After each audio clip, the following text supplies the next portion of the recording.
Here is something that puzzles a lot of people. Two people, the same age, the same knee problem on the scan. One stays comfortable for years, the other goes downhill fast. Same starting point, completely different endings. Why?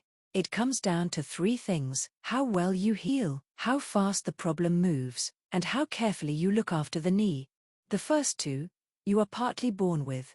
Some people simply heal well, their body patches up small damage quickly. Others heal slowly, and that same small damage piles up over time. And some people's knees move faster toward trouble, especially if life keeps them on their feet with no chance to rest, or if their body reacts to every little strain with a big wave of inflammation.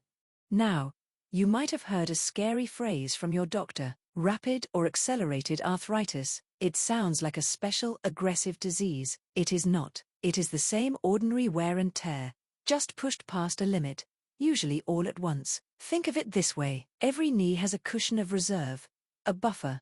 As long as you stay inside that buffer, the knee stays quiet, even if the scan looks worn. Trouble comes when something suddenly pushes past it. A hard day of heavy lifting, a long mountain hike after months on the couch, a fall, the balance breaks, inflammation rises, and a quiet knee suddenly hurts.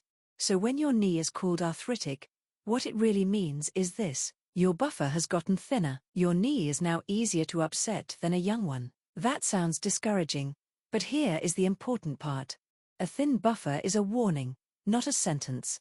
Because the third factor, care, is the one you control. Protect the knee from sudden overload. Give it a chance to recover when it flares. Keep moving gently, but do not punish it. Do that, and a vulnerable knee can stay comfortable for years. You cannot change how you were born to heal, but how you treat your knee from here matters more than almost anything. That part is up to you. I explain all of this in much more detail in my other videos.